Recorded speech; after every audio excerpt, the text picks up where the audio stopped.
Hello students, here our next lecture of class 9th, subject biology, chapter diversity in living organisms. ठीक है, तो diversity means विभिन्नताएं, living organisms, जितने भी living organisms हैं उनमें कैसी diversity है, उनकी diversity क्या है, कैसे वो अलग अलग हैं एक दूसरे से, हमने ये देखना है कितने टाइप के organism हमें देखने को मिलते हैं. तो हमें सबसे पहले पता होना चाहिए what are living organisms and what are the characteristics of living organism.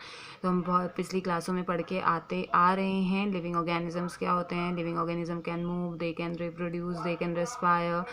There are lots of characteristics of living beings जिस बेसिस पे हम उन्हें लिविंग कहते हैं. वो मूव कर सकते हैं, वो कुछ लिविंग ऑर्गेनिज्म अपना खाना खुद से सिंथेसाइज कर सकते हैं, मूव कर सकते हैं, रिप्रोड्यूस करते हैं, अपने जैसे यंग वन को प्रोड्यूस करते हैं. तो लिविंग ऑर्गेनिजम्स के ये कैरेक्टरिस्टिक्स कुछ होते हैं. ठीक है, तो let's start our chapter. Normally अगर हम डाइवर्सिटी की बात करते हैं तो हर एक ऑर्गेनिज्म जो होता है लिविंग वर्ल्ड में वो या एनिमल की बात करें या प्लांट्स की अगर हम बात करते हैं उसमें माइक्रो ऑर्गेनिजम्स भी हो सकते हैं. Bacteria, unicellular eukaryotes, viruses micro organism में आते हैं. ये हर कोई अपने आप में यूनिक है. ठीक है, सबके अपने अपने फीचर हैं या सबके अपना अपना तरीका है लाइफ को स्पैन करने का. तो let's start. Have you ever thought of the multitude of life forms that surround us. तो कभी आपने सोचा हमारे आसपास जितने ज़्यादा, मल्टीट्यूड मीन्स नॉर्मली भीड़ होता है, हमारे आसपास जो लाइफ फॉर्म्स की जो भीड़ है हमारे आसपास, कभी आपने उनके बारे में सोचा. Each organism is different from all other to a lesser or greater extent. तो हर एक ऑर्गेनिज्म एक दूसरे से या तो ज़्यादा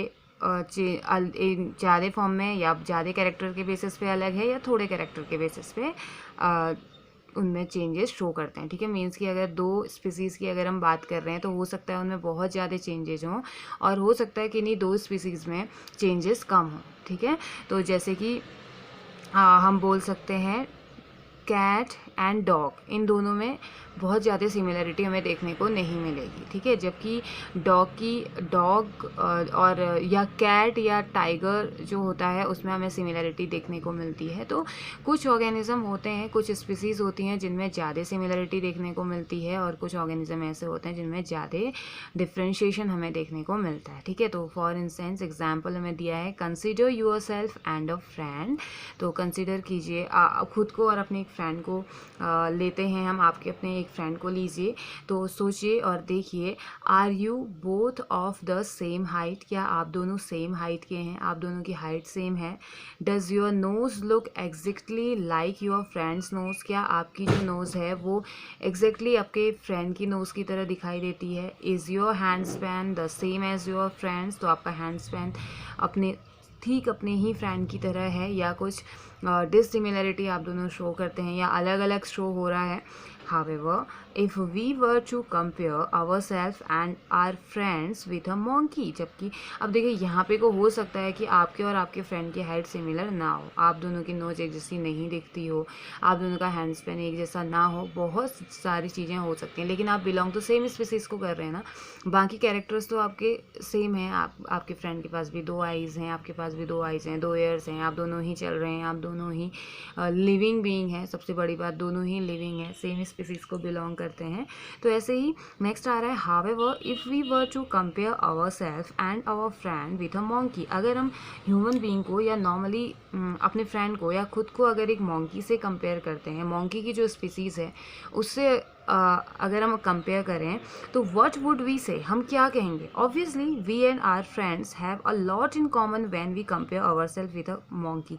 तो उस टाइम पे हम कहेंगे हम और हमारे फ्रेंड्स के पास बहुत सारी सिमिलरिटी है जब हम अपने आप को कंपेयर करते हैं मॉन्की के साथ. ठीक है, but suppose we were to add to a cow to a comparison. अगर काउ भी दे दी जाए, काउ के साथ भी कंपेयर करने के लिए कहा जाए तो उस टाइम क्या होगा. We would then think that the monkey has a lot more in common with us than with the cow. तो वहाँ पे को हमें लगेगा कि नहीं, इससे अच्छा तो मॉन्की था, मॉन्की के साथ ज़्यादा सिमिलरिटी शो कर रही है in compare to cow. Means कि पहले आपसे कहा गया आप दोनों ही फ्रेंड एक दूसरे को कंपेयर करें, वहाँ पर आपको लगा कि नहीं, हम दोनों में तो सिमिलरिटी बहुत कम है, हम दोनों में हाइट भी सेम नहीं है, हमारा नोज़ भी सेम नहीं है, तो चेंजेस दिखे. फिर आपसे कहा गया कि आप दोनों हैं और एक मॉन्की है, आप कंपेयर कीजिए. तो आप दोनों ने कहा कि नहीं, हम दोनों ज़्यादा सिमिलर हैं इन कंपैरिजन टू मॉन्की, या मॉन्की के कंपैरिजन में सिमिलरिटीज़ हम दोनों में, हम दोनों फ्रेंड्स में। फिर उसके बाद आपसे कहा गया कि चलिए मॉन्की है, आप दोनों हैं, और एक काव है, आप चारों में कंपेयर कीजिए। तो वहाँ पे आपको लगेगा कि हम फ्रेंड्स में सिमिलरिटीज़ तो हैं ही, साथ ही साथ अगर काव और मॉन्की के बेसिस पे कंपैरिजन अगर हम खुद का करते हैं तो उस टाइम पे हमें लगेगा कि नहीं, हमारी जो सिमिलरिटीज़ है वो मॉन्की से ज़्यादा है जबकि काव से कम है। ठीक है, मॉन्की ज़्यादा सिमिलर है ह्यूमन बीइंग से जबकि काव नहीं है। ठीक है, तो यहाँ पे हमें दी गई है एक्टिविटी 7.1। एक्टिविटी 7 में कहा गया है वी हैव हियर्ड ऑफ देसी काउस एंड जर्सी काउ। हमने सुना है, आपने नेम सुने होंगे, देसी काउ और जर्सी काउ गाय की दो वेराइटीज़ हैं, जहाँ पे एक देसी ब्रीड मानी जाती है और एक जर्सी काउ मानी जाती है। ठीक है, तो यहाँ पे ये कहा गया, तो ठीक है, ये आपने सुना है। नाउ डज अ देसी काउ लुक लाइक अ जर्सी काउ। क्या देसी काउ और जर्सी काउ एक जैसी दिखती हैं?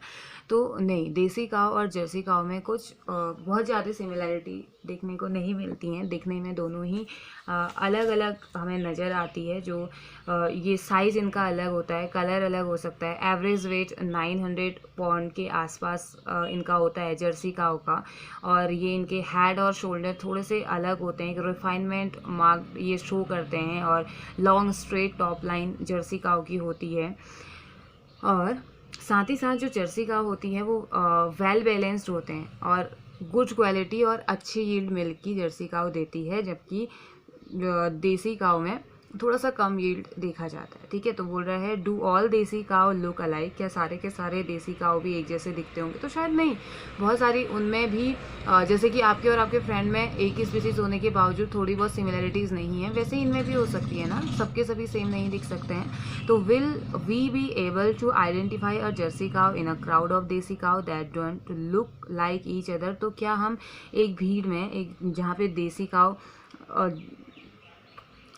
काऊ की बहुत सारी भीड़ है, मीन्स कि बहुत सारे देसी काऊ हैं, और उनके बीच में क्या हम जर्सी काऊ को पहचान सकते हैं? ऑब्वियसली येस, हम पहचान सकते हैं, क्योंकि देसी काऊ और जर्सी काऊ दोनों में बहुत ज़्यादा डिफरेंसेस हैं। दोनों अलग अलग दिखाई देते हैं, दोनों का बॉडी शेप, साइज़, कलर थोड़ा सा अलग हमें देखने को मिलता है, तो हम ईजिली उसे आइडेंटिफाई कर सकते हैं। ठीक है, what is the basis of our identification? हमारे आइडेंटिफिकेशन का बेसिस यही होगा कि जो जर्सी काऊ होती है, रिफाइनमेंट हेड और शोल्डर जो होते हैं बहुत ही ज़्यादा वेल मार्क्ड रहते हैं, और लॉन्ग स्ट्रेट टॉप लाइन इनकी होती है और लॉन्ग होती हैं, और साथ ही साथ इनका वेट थोड़ा ज़्यादा होता है, थोड़ी बड़ी साइज़ में होती हैं, वेल बैलेंस होती हैं, और मस्कुलर बॉडी इनकी होती है, और गुड क्वालिटी की, अच्छी क्वालिटी की होती है। मिल्क प्रोडक्शन भी इनका अच्छा होता है। और साथ ही साथ जर्सी काऊ का एक और ये है, न्यूमेरिकली अगर हम देखें तो जो जर्सी काऊ है वर्ल्ड में सेकंड लार्जेस्ट ब्रीड मानी जाती है जर्सी काऊ। ठीक है, तो यहाँ पे आपको बताया गया है, in this activity we had to decide which characteristics were more important in forming the desired category। तो कौन से कैरेक्टर ऐसे हैं जो कि ज़्यादा इम्पोर्टेंट हैं डिज़ायर कैटेगरी को फॉर्म करने के लिए। Hence we were also deciding which characteristics could be ignored. और हमने ये भी डिसाइड करना है कि कौन से ऐसे कैरेक्टर हैं जिन्हें हमें इग्नोर करना है, जिन कैरेक्टर्स की तरफ हमें ध्यान नहीं देना है। ठीक है, तो दो अलग अलग तरीके के कैरेक्टर्स आपने छांटने हैं। एक तो कैरेक्टर वो जो आपको लगता है कि ज़रूरी है, इन दोनों को डिफ्रेंशिएट करने के लिए ज़रूरी है, या उस बेसिस पे हम क्या कर सकते हैं, इनको डिफ्रेंशिएट कर सकते हैं और जो डिज़ायर्ड कैटेगरी है उसमें हम डाल सकते हैं। और दूसरा, कौन से ऐसे कैरेक्टर हैं जो हमने इग्नोर करने हैं, जिनकी ज़्यादा ज़रूरत है नहीं, जो इतने ज़्यादा इम्पोर्टेंट है नहीं। ठीक है, now think of all the different form in which life occur on earth. तो अब थोड़ा सा सोचिए, अलग अलग जो फॉर्म है लाइफ, अर्थ में जितनी भी लाइफ है सबके अलग अलग फॉर्म हमें देखने को मिलते हैं। और ऑन वन हैंड, अब कैसे अलग अलग देखने को मिलते हैं? जैसे एक तरफ तो हम कहते हैं कि माइक्रोस्कोपिक बैक्टीरिया हैं, बहुत छोटे छोटे बैक्टीरिया हैं जिनको इवन हम नॉर्मल आई से देख भी नहीं सकते हैं। हमें उनको देखने के लिए किसकी ज़रूरत होती है? उनको देखने के लिए हमें ज़रूरत पड़ती है किसकी? माइक्रोस्कोप की। विदाउट माइक्रोस्कोप हम उन्हें देख नहीं सकते। और दूसरी तरफ इतने बड़े बड़े एनिमल है, जैसे कि ब्लू व्हेल है, बहुत बड़ी व्हेल, बहुत बड़ी ऑर्गेनिज्म, बहुत बड़ा ऑर्गेनिज्म वो है, जहाँ पे आपको नॉर्मली आप विदाउट माइक्रोस्कोप, बिना मैग्नीफाइंग ग्लास के आप सारी चीज़ों के उसे नोट कर सकते हैं। और ऐसे ही कैलिफोर्निया में एक रेडवुड ट्री होता है, वो इतना बड़ा, और ऐसे ही कुछ पाइन ट्रीज़ होते हैं जिनको पाइनस भी बोला जाता है, वो 1000 1000 सालों तक रहते हैं। और कुछ छोटे छोटे इंसेक्ट होते हैं जैसे कि मॉस्किटो वगैरह, ड्रैगन फ्लाई वगैरह, ये इनकी लाइफ स्पैन बहुत छोटी होती है। मीन्स कि हमने बहुत ज़्यादा लाइफ फॉर्म्स अर्थ में हमें अलग अलग टाइप के दिखाई देते हैं, बहुत छोटे से लेके बहुत बड़े तक, बहुत कम लाइफ स्पैन से लेके बहुत लंबी लाइफ स्पैन तक हमने देखे हैं। बहुत छोटे से वेट से लेके बहुत ज़्यादा वेट तक हमने इनको देखा है, और बहुत छोटी सी लेंथ से बहुत लंबी लेंथ तक अलग अलग टाइप के ऑर्गेनिज्म हमें देखने को मिलते हैं। ठीक है, तो वही आपसे कहा गया है विच on one hand we have microscopic bacteria of few micrometer in size, while on the other hand we have blue whale and redwood tree of California of approximate size of 30 meters and 100 meters respectively। ठीक है, तो some pine trees, जैसे pine trees क्या होते हैं 1000 years तक ये survive कर सकते हैं, जबकि इंसेक्ट जो छोटे छोटे मॉस्किटो वगैरह होते हैं ये कुछ ही दिन में इनकी डेथ हो जाती है। Life also ranges from colourless or even transparent form to brightly coloured birds and flower. तो लाइफ ऑल्सो फॉर्म करती है कलरलेस, मतलब कुछ ऐसे आपको ऑर्गेनिज्म दिखेंगे जो कि कलरलेस होते हैं, और इवन कुछ ट्रांसपेरेंट भी आपको दिखेंगे, ट्रांसपेरेंट फ्रॉग भी होता है। तो कुछ इस तरीके के आपको नज़र आएंगे, और कुछ ब्राइट कलर बर्ड से लेके ब्राइट कलर के फ्लावर से लेके बहुत डल कलर के फ्लावर, डल कलर की बर्ड्स भी आपको दिख सकती है। तो बर्ड्स हैं, फ्लावर हैं, बहुत सारी चीज़ें। और this bewildering variety of life around us has evolved on earth over million of years। तो ये अलग अलग टाइप की जो वैरायटी है अर्थ में बहुत मिलियन साल पहले ही ये अराइज हो गई थी अर्थ में, जहाँ पे बहुत अलग अलग टाइप का फॉर्म, बहुत अलग अलग टाइप के ऑर्गेनिज्म हमें देखने को मिले। However, we do not have more than a tiny fraction of this time to try and understand all these living organisms, so we cannot look at them one by one। तो अभी हमारे पास इतना ज़्यादा या इतने छोटे छोटे फ्रैक्शन हमारे पास नहीं है कि हम एक एक ऑर्गेनिज्म को बिल्कुल क्लियरली वन बाय वन हम उनके बारे में वन बाय वन हम उन्हें देख सकें, या वन बाय वन हम उनके बारे में जान सकें। तो बहुत इतना ज़्यादा फ्रैक्शन हमारे पास नहीं है, हम इतना ज़्यादा समझ इनको सकें लिविंग ऑर्गेनिज्म को, तो इसी वजह से हम इनको वन बाय वन नहीं देख सकते हैं। Instead we look for similarity. हम एक एक करके पढ़ने से अच्छा हम क्या करते हैं, हम सिमिलैरिटी देखते हैं। ठीक है, ऑर्गेनिजम्स के बीच में हम सिमिलैरिटी देखते हैं कि कौन सा ऑर्गेनिज्म दूसरे से सिमिलर है, किस बेसिस पे सिमिलर है, हम इन चीज़ों को देखते हैं। Which will allow us to put them into different classes and then study different classes और ग्रुप एज अ होल। तो उसी बेसिस पे हम उसको एक ग्रुप में, एक क्लास में, एक फैमिली में, एक फाइलम में इंक्लूड कर देते हैं। एक एक के बारे में ना पढ़ के हम उनके कैरेक्टर्स को देखते हैं, एक एक के बारे में स्टडी ना करके हम उनको क्या करते हैं, कैरेक्टर देखते हैं। जिनके कैरेक्टर हमें सेम लगते हैं उनको एक ग्रुप या एक क्लास या एक फैमिली में उन्हें इंक्लूड कर दिया जाता है, उसके बाद पूरे ग्रुप की स्टडी की जाती है। तो in order to make relevant group to study the variety of life form we need to decide which characteristics decide more fundamental differences among organism. तो जब हम इनको एक रेलेवेंट, एक सिमिलर ग्रुप में जब इनको रखते हैं, उनके लाइफ फॉर्म की जब हम स्टडी करते हैं, हमें ज़रूरत है कि हम डिसाइड करें कौन से कैरेक्टरिस्टिक्स डिसाइड करेंगे कि इनके बीच में ज़्यादा फंडामेंटल डिफरेंसेस हैं, या कौन कौन से ऑर्गेनिजम्स के बीच में डिफरेंसेस हैं, कौन कौन से ऑर्गेनिजम्स के बीच में सिमिलरिटीज़ है। ये हमने उस टाइम पे डिसाइड करना होता है। ठीक है, ज़्यादा या कम उसके बेसिस पे।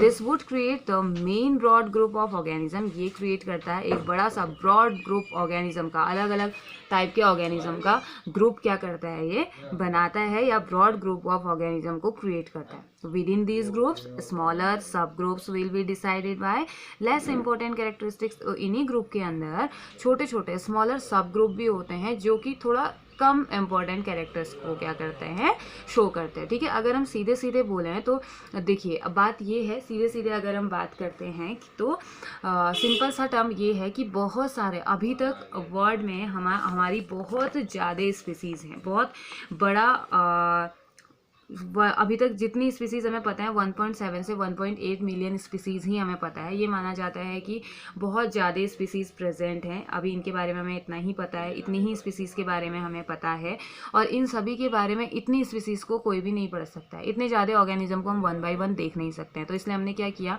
अगर मैं समरी बताऊँ आपको इसकी, तो हमने क्या किया, या साइंटिस्ट ने क्या किया कि एक ग्रुप उन्होंने कहा कि हम डिसाइड करते हैं, कुछ कैरेक्टर्स को लेते हैं, अभी हम पढ़ेंगे कि कौन कौन से कैरेक्टर्स हैं। ठीक है, ये सारी चीज़ें हम पढ़ेंगे। उन्होंने कुछ कैरेक्टर्स डिसाइड किए, उन्होंने कहा कि इस कैरेक्टर के बीच में एक को एक ग्रुप में रख देते हैं, फिर दूसरे ग्रुप में, फिर तीसरे ग्रुप में।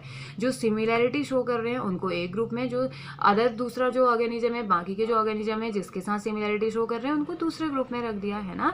तो ऐसे ऐसे करते करते ग्रुप बने, सब ग्रुप बने। तो ग्रुप में तो मोस्ट इंपॉर्टेंट कैरेक्टर्स को रखा गया, सब ग्रुप में थोड़े कम इंपॉर्टेंट ग्रुप में रखा गया कि अगर कभी ऐसा हुआ ग्रुप से समझ में नहीं आया तो सब ग्रुप के कैरेक्टर्स हम देख लें, ठीक है। तो ये कुछ ज़रूरत पड़ी, वो इसलिए क्योंकि हमें सारे ऑर्गेनिजम्स के बारे में पढ़ना है, सारे ऑर्गेनिजम्स के बारे में हमने जानना है, तो इसलिए ग्रुप्स बनाने की ज़रूरत पड़ी। तो अब आगे हमने पढ़ना है what is the basis of classification, classification का बेसिस क्या रहा, किस बेसिस पे हमने उनको क्लासीफाई किया। तो उससे पहले आपको क्वेश्चन दिया गया है why do we classify organism, हमें ऑर्गेनिज्म को क्लासीफाई करने की ज़रूरत ही क्यों पड़ी, है ना, क्यों ज़रूरत है हमें क्लासीफाई करने की। Give 3 example of range of variation that you see in life form around you. तो क्लासीफाई करने की इसलिए ज़रूरत पड़ी क्योंकि इतने ज़्यादा ऑर्गेनिज्म हैं हमारे आसपास, इतने ज़्यादा ऑर्गेनिज्म हैं, तो उनको हम 1 बाय 1 तो पढ़ नहीं सकते हैं। और जब उन्हें क्लासीफाई करेंगे, एक क्लास में रखेंगे या क्लासिफिकेशन उनका अगर हम करेंगे तो क्या होगा, उनके बारे में हम अच्छे से जान पाएंगे। अगर हम एक ग्रुप की स्टडी करेंगे तो हमें उस ग्रुप के में जितने भी ऑर्गेनिज्म हैं उन सब के बारे में पढ़ने की ज़रूरत नहीं पड़ेगी, हमें सिर्फ उनके एग्जाम्पल लर्न करने पड़ेंगे और हमें पता चल जाएगा कि हाँ इस ग्रुप के ऑर्गेनिज्म इन कैरेक्टर्स को फॉलो करते हैं। और 3 एग्जाम्पल जैसे कि हमने क्या पढ़े लाइफ फॉर्म के, हमने पढ़ा कि बहुत जैसे मॉस्किटो है बहुत छोटी लाइफ स्पेन है, और जबकि जो पाइन ट्री है बहुत लंबी, बहुत ज़्यादा लाइफ स्पेन है। एक एग्जाम्पल ये हो गया। दूसरा एग्जाम्पल हमने क्या पढ़ा, माइक्रोस्कोपिक बैक्टीरिया से लेके ब्लू व्हेल तक के इतने बड़े बड़े ऑर्गेनिज्म भी होते हैं। तो ऐसे आप क्या कर सकते हैं अलग अलग, और कुछ ब्राइटली कलर्ड बर्ड से लेके डल कलर के फ्लावर तक भी होते हैं। तो अब हम ये एग्जाम्पल हम इसमें दे सकते हैं, ठीक है। तो आपने क्या करना है, इन क्वेश्चंस को सॉल्व भी करना है। तो उससे पहले अब हम अभी क्लासिफिकेशन का बहुत अच्छे से हम पढ़ने वाले हैं, कैसे क्लासीफाई किया जाता है या कैसे क्लासिफिकेशन होता है, ठीक है। तो उससे पहले मैं थोड़ा सा आपको बताती हूँ बायोडाइवर्सिटी के बारे में। तो डाइवर्सिटी पढ़ रहे हैं ना, तो डाइवर्सिटी मीन्स विभिन्नताएं होती है, विविधता होती है। तो अब इसी में आता है एक टर्म बायोडाइवर्सिटी, एक टर्म आता है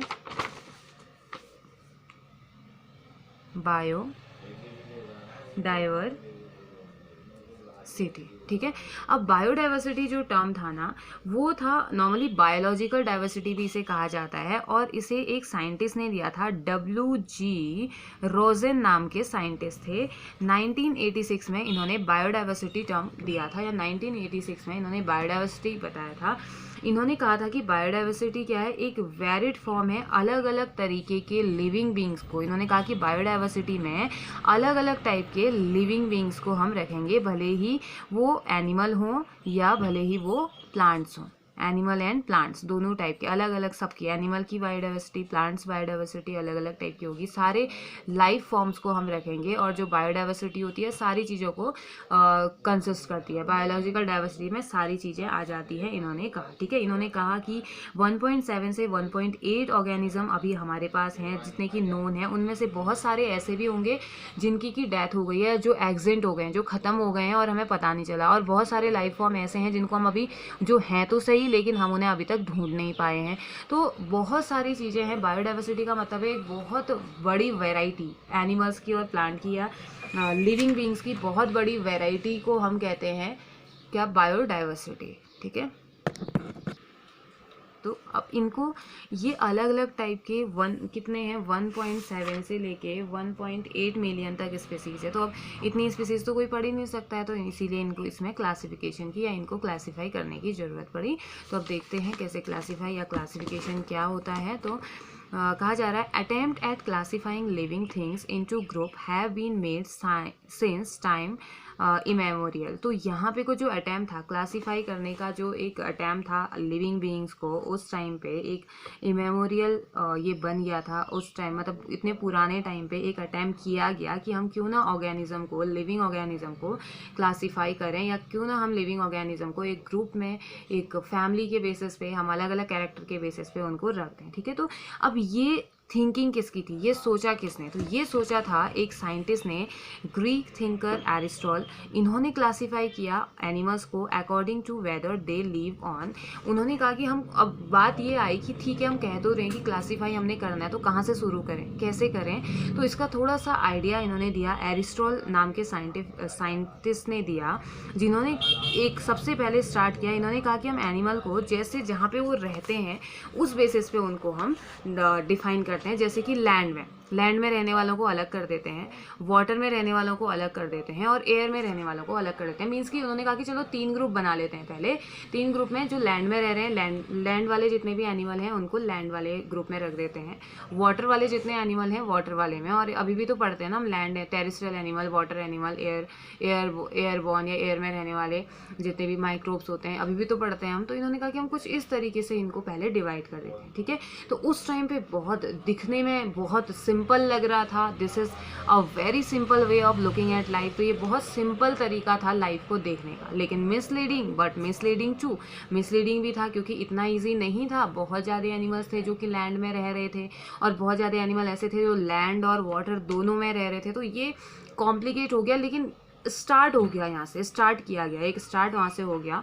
for example animal that live in sea include coral, whale, octopus, starfish and shark. तो इसमें से जैसे एग्जाम्पल दे दिया गया, एग्जाम्पल में हमें दिया है कि एनिमल जो कि सी में रहते हैं उसमें कौन कौन से आते हैं, कोरल्स भी आते हैं। अब जैसे उन्होंने कहा ना कि हम जो लैंड में, जो वाटर में रह रहा है, जितने भी ऑर्गेनिज्म है वाटर में, उनको एक ग्रुप में रख देते हैं। अब वाटर में जरूरी थोड़ी है एनिमल ही एनिमल है, वाटर में प्लांट्स भी तो होंगे ना, वाटर में कोरल्स भी हैं, कोरल रीफ्स जिन्हें हम कहते हैं, वो भी प्रेजेंट है, अलग अलग है। वेल भी वहाँ रहता है, ऑक्टोपस भी रहता है, स्टारफिश एंड शार्क, मतलब कि एक ही सी में इतना अलग अलग टाइप की वैरायटी हमें मिल गई। कोरल्स भी मिल गए, वेल जो बहुत बड़ी है, ऑक्टोपस जिसके 8 आर्म्स हैं, स्टारफिश भी मिल गई, और शार्क भी मिल गया, तो अलग अलग टाइप का। We can immediately see that these are very different from each other in numerous way. तो अब ये इतनी ही, अभी तो सिर्फ 4 या 5 की हमने बात करी, ये ही एक दूसरे से इतनी ज़्यादा डिसिमिलरिटी शो करते हैं, ये ही एक दूसरे से इतने ज़्यादा सिमिलर नहीं है, ये ही एक दूसरे से इतने डिफरेंट है। In fact their habitat is the only point they share in common. सिर्फ हैबिटेट मीन्स वो जगह जहाँ पे वो एनिमल्स रहते हैं, ठीक है। हैबिटेट का मीनिंग क्या होता है, जहाँ पे एनिमल रहता है, वेयर द एनिमल लिव। तो उनका सिर्फ एक सिमिलर फंक्शन हमें मिला, या एक सिमिलर पॉइंट हमें ये मिला कि वो सेम जगह में रह रहे हैं, वो सी में रह रहे हैं, ठीक है, या वो वाटर बॉडी में रह रहे हैं, ये एक सिमिलर फीचर उनका मिला। अदरवाइज बाकी सारे जो फीचर थे वो कहीं पे भी कॉमन नहीं थे। This is not an appropriate way of making group of organism to study and think about. तो अभी यहाँ पे ये कैंसिल हो गया, यहाँ पे ये कहा गया कि ये तो कोई भी तरीका नहीं है कि हम, या ये बहुत अच्छा तरीका हमें नहीं मिला, बहुत अच्छा आइडिया हमें नहीं मिला कि हम ऑर्गेनिज्म को रहने के हैबिटेट वाइज ही सिर्फ उस बेसिस पे उनको हम डिवाइड करें। क्योंकि अगर हम सिर्फ हैबिटेट वाइज, अगर हम लैंड का एग्जाम्पल लेते हैं, लैंड में क्या होता है, लैंड में ह्यूमन रहते हैं, एनिमल रहते हैं, animal like dog, cat, cow, buffaloes, human हो गए, बर्ड्स, बहुत सारे मॉन्कीज़ हैं। तो इतने सारे अलग अलग लैंड में रहने में भी सिर्फ कॉमन शेयर क्या कर रहे हैं, हैबिटेट, जगह हम शेयर कर रहे हैं कि हम लैंड में रहते हैं, लेकिन फॉर्म तो अलग अलग है ना। इस बेसिस पे हम उनको ग्रुप में एक नहीं रख सकते हैं, क्योंकि उसके फिर अगर वो दिखने में अलग हैं, वो अलग शो कर रहे हैं, कैरेक्टर्स उनके अलग है, तो ऑब्वियस सी बात है फंक्शन भी वो अलग शो करते होंगे, फंक्शन भी उनके अलग होते होंगे। तो we therefore need to decide which characteristics to be used as the basis for making the broadest division. तो उसके बाद फिर से सोचा गया, हमें ज़रूरत पड़ी कि अब कौन से ऐसे कैरेक्टर का यूज़ करें, क्योंकि ये लैंड वाला तो फेल हो गया, लैंड वाटर एंड एयर वाला तो फेल हो गया। तो उसके बाद ज़रूरत पड़ी कि अब आखिर ऐसे कौन से कैरेक्टरिस्टिक्स हो सकते हैं, या ऐसे कौन से कैरेक्टर हो सकते हैं जिसके बेसिस पे हम डिवाइड कर सकें अलग अलग ऑर्गेनिजम्स को। तो then we will have to pick the next set of characteristics for making sub group within this division. उसके बाद इन्हीं डिवीजन में सब ग्रुप को लिया गया, क्या कहा गया कि चलो अंदर से और डिवाइड इनको कर देते हैं। This process of classification with each group can then continue using new characteristics इस टाइम। तो इस प्रोसेस में क्या हुआ, जो एक क्लासिफिकेशन का नया प्रोसेस जो आया, इसमें क्या हुआ, इन ग्रुप्स के साथ इनमें क्या हुआ कि एक नए नए कैरेक्टरिस्टिक्स हर एक टाइम पे यहाँ पे आते जाएंगे। मीन्स कि this process of classification within each group, हर एक ग्रुप के साथ कैन देन कंटिन्यू, उसके बाद कंटिन्यू किया गया यूजिंग नए नए कैरेक्टरिस्टिक्स, हर टाइम नए नए कैरेक्टर के बेसिस पे उनको डिवाइड किया गया। Before we go on we need to think about what is mean by characteristic. तो अब हम आगे जब हम बढ़ रहे हैं तो हमें पता होना चाहिए कि कैरेक्टरिस्टिक्स क्या होता है। ठीक है, कैरेक्टरिस्टिक्स नॉर्मली कैरेक्टर्स, कौन कौन से कैरेक्टर किस चीज़ के बेसिस पे हम उन्हें ट्राई करना चाह रहे हैं, किस बेसिस पे हम उन्हें क्लासीफाई करना चाह रहे हैं। जैसे कि when we are trying to classify a diverse group of organism, जब हम ट्राई कर रहे हैं एक ऑर्गेनिज्म के बहुत बड़े ग्रुप को हम क्लासीफाई करना चाह रहे हैं, we need to find ways in which some of them are similar enough to be thought of together. ठीक है,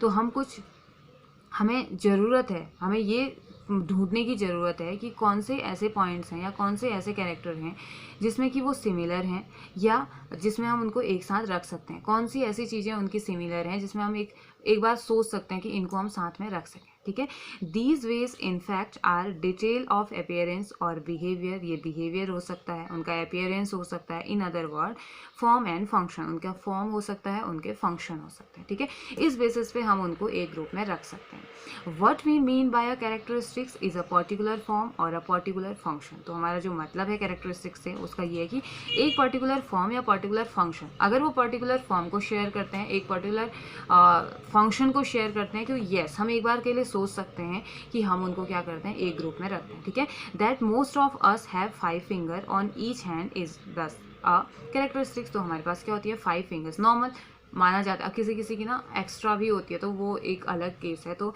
यही इसी वजह से यहाँ पे को मोस्ट ऑफ अस कहा गया। हम लोगों में से बहुत सारे लोग ऐसे होते हैं जिनकी 5 फिंगर होती है हर एक हैंड में, तो ये एक कैरेक्टर हो गया। ठीक है, 5 फिंगर वालों को या एक हाथ में 5 फिंगर वालों को हमने एक ग्रुप में रख दिया, 10 फिंगर्स वालों को हमने एक ग्रुप में रख दिया, कुछ इस तरीके से। Thus that we can run but the banyan tree can not, it also a characteristics. तो अब हम दौड़ सकते हैं। अब देखिए कितना अच्छा एग्जाम्पल आपको दिया कि हम तो दौड़ सकते हैं, ठीक है, लेकिन banyan ट्री वो तो नहीं दौड़ सकता है ना। जब आपने बोला मैं लैंड में रह रही हूँ, हम लैंड में रह रहे हैं, banyan ट्री भी क्या है, लैंड में ही रहता है, लेकिन हम तो दौड़ पा रहे हैं, फिर banyan ट्री क्यों नहीं दौड़ पा रहा है।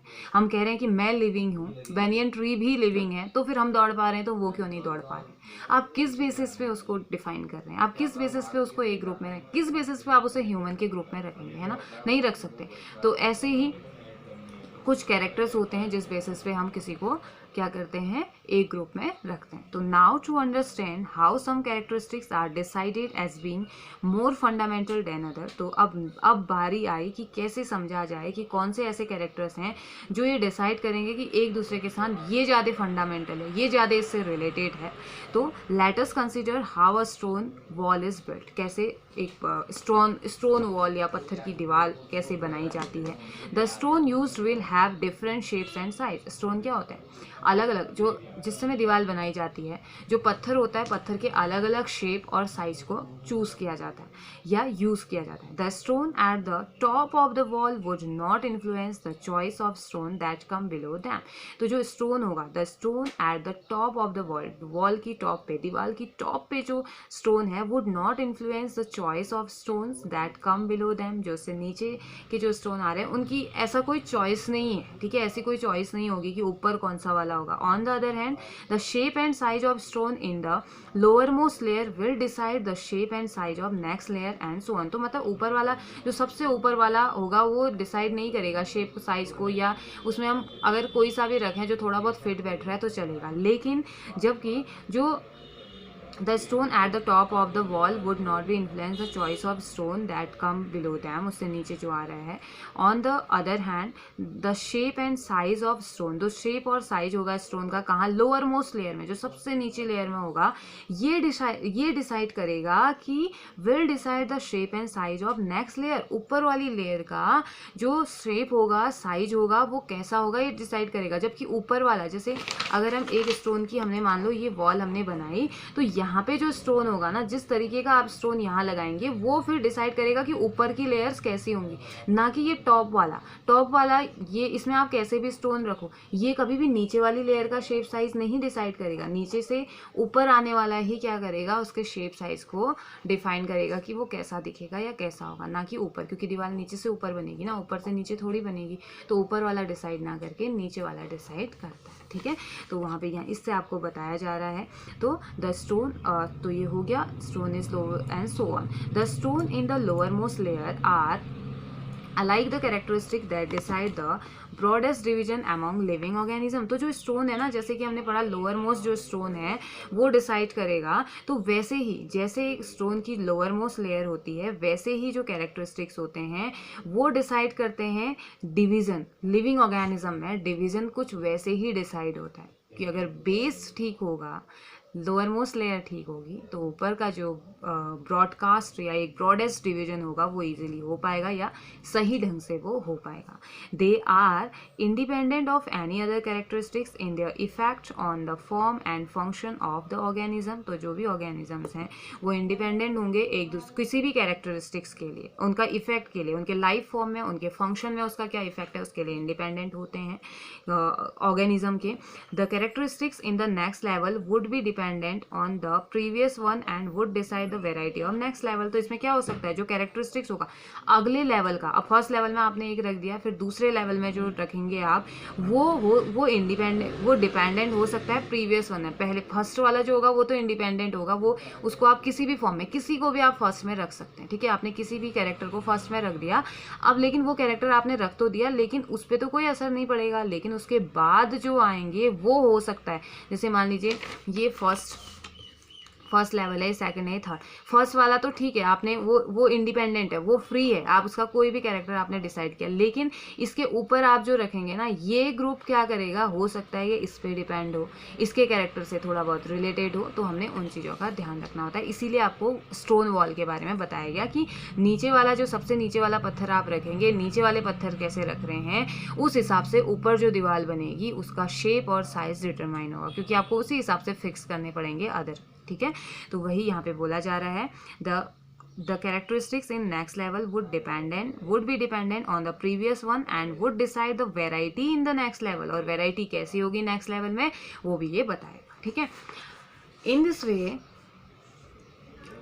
we can build up a whole hierarchy of mutually related characteristics to be used for classification। तो इस तरीके से हम क्या कर सकते हैं, म्यूचुअल एक दूसरे के साथ रिलेटेड एक हैरिस्ट्री का फॉर्मेशन हम कर सकते हैं, ठीक है। हैरिस्ट्री के बारे में भी हम अभी पढ़ेंगे। तो एक पूरी एक ऐसी चेन हम तैयार कर सकते हैं जो कि एक दूसरे से रिलेटेड है। कैसे, सबसे नीचे एक ऑर्गेनिज्म हमने रखा, उसके ऊपर हमने कहा कि हम उससे थोड़ा सा रिलेटेड, फिर उससे ऊपर थोड़ा सा रिलेटेड, फिर उससे ऊपर थोड़ा सा रिलेटेड, एक पूरी चेन बन गई ना, थोड़ा बहुत रिलेटेड एक दूसरे के एक ग्रुप में आ गए। तो nowadays we look at many interrelated characteristics starting from the nature of the cell in order to classify all living organism। आजकल अब हम देखते हैं कि ये बहुत सारे इंटर रिलेटेड कैरेक्टरिस्टिक्स होते हैं जो कि कहाँ से, नेचर से या सेल के बेसिस पे क्लासीफाई, लिविंग ऑर्गेनिज्म को सेल के बेसिस पे किया जा रहा है। तो एक कैरेक्टरिस्टिक्स एक सेल के बेसिस पे, एक सेल वाले हैं तो एक ग्रुप में रख दिया, 2 सेल वाले हैं तो एक ग्रुप में रख दिया, 3 सेल वाले हैं, मल्टी सेलर हैं तो एक ग्रुप में रख दिया।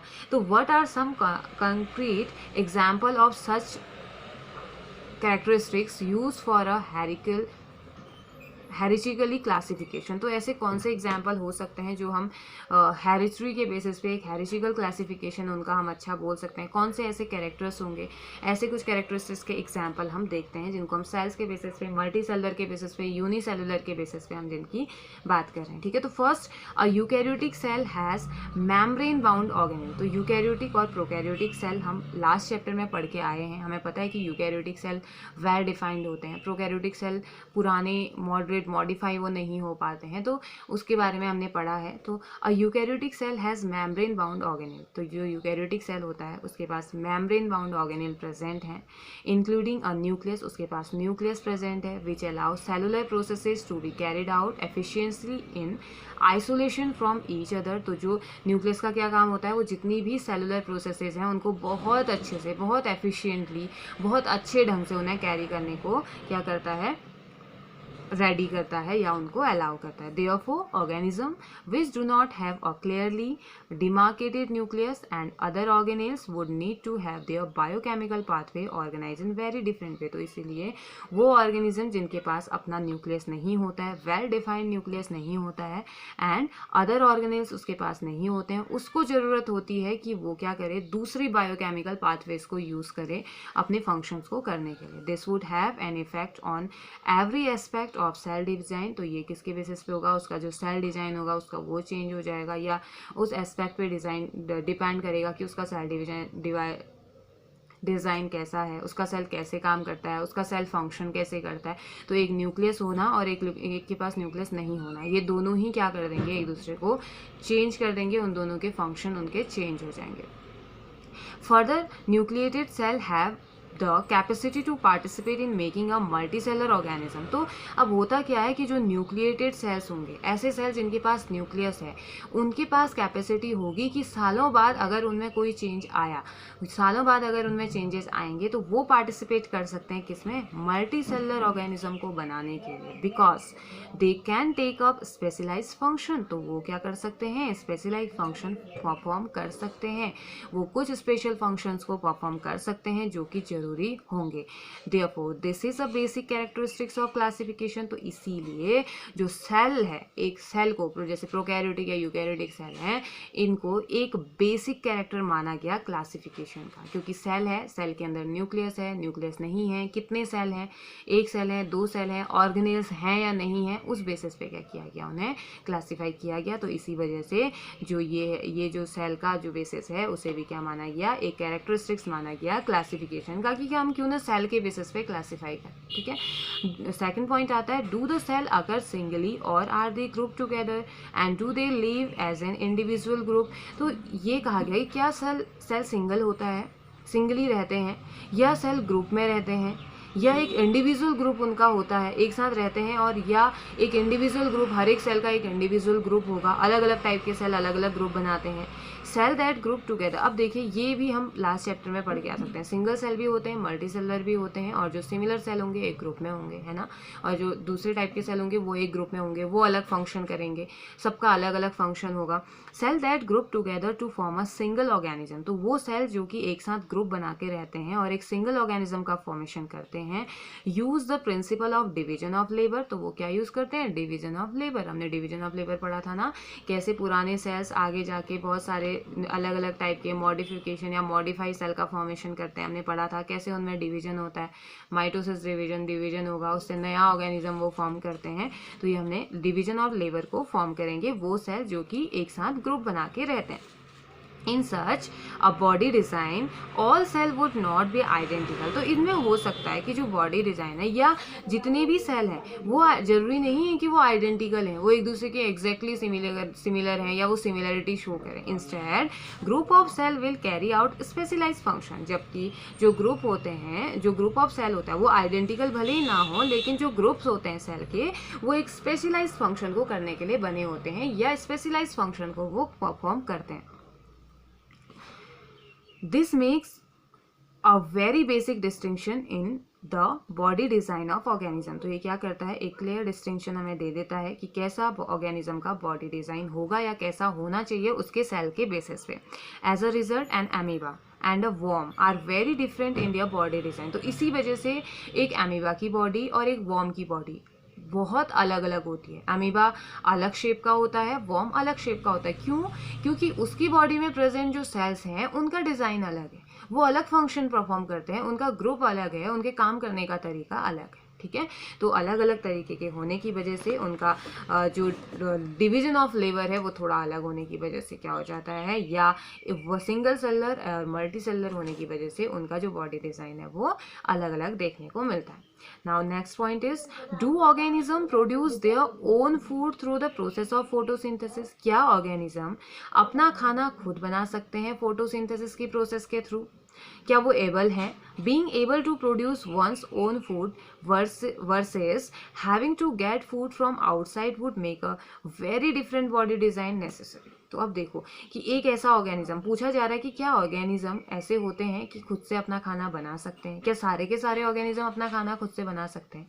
क्या सारे के सारे ऑर्गेनिज्म फोटोसिंथेसिस कर रहे हैं? Of course not. हम लास्ट क्लासेस से ही पढ़ते हुए आ रहे हैं कि प्लांट्स हैं और कुछ एल्गी हैं, साइनोबैक्टीरिया जिन्हें कहा जाता है, ब्लू ग्रीन एल्गी जो होते हैं, ब्लू ग्रीन एल्गी, ये क्या करते हैं, फोटोसिंथेसिस कर पा रहे हैं। अदरवाइज हम ह्यूमन बीइंग इतना कॉम्प्लिकेटेड होने के बावजूद, इतना कॉम्प्लेक्स ऑर्गेनिज्म होने के बावजूद हम फोटोसिंथेसिस नहीं कर सकते। ठीक है, तो ये अपना खाना सिंथेसाइज कर पाना और नहीं कर पाना, यही एक बहुत बड़ा डिफरेंट बॉडी डिज़ाइन बना देता है, या एक बहुत बड़ा बहुत बड़ा डिफरेंस ये ऑर्गेनिज्म में ले आ रहा है, ठीक है। तो बाकी अदर चीज़ें क्यों नहीं करेंगे, अगर इतने में ही इतना डिफरेंस आ जा रहा है तो बाकी चीज़ों में भी तो डिफरेंस आएगा ही आएगा ना।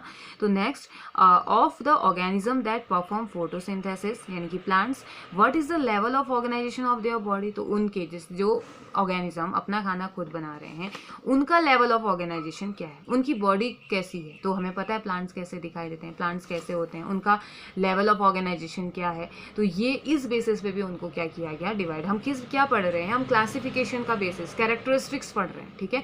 किन कैरेक्टरिस्टिक्स को लिया गया उनको अलग अलग करने के लिए या क्लासीफाई करने के लिए। Next, of the animals how does the individual's body develop and organise its different part. तो एनिमल्स में कैसे ऑर्गेनिज्म, कोई भी इंडिविजुअल की बॉडी डेवलप हो रही है, कोई भी इंडिविजुअल अपनी बॉडी को डेवलप कैसे कर रहा है, और उनका जो ऑर्गेनाइज है कैसे डिफरेंट अलग अलग पार्ट उनके ऑर्गेनाइज हो रहे हैं, कैसे अलग अलग पार्ट ऑर्गेनाइज हो रहे हैं, उनके बारे में हमने बात करी। And what are the specialised organ found for different function. कौन से ऐसे स्पेशलाइज्ड फंक्शन हैं, कौन से ऐसे ऑर्गन्स हैं जो कि स्पेशल फंक्शन करने के लिए या अलग अलग टाइप के फंक्शन करने के लिए बने हुए हैं, ठीक है। तो इस बेसिस पे भी उनको क्या किया गया, क्लासिफाई किया गया।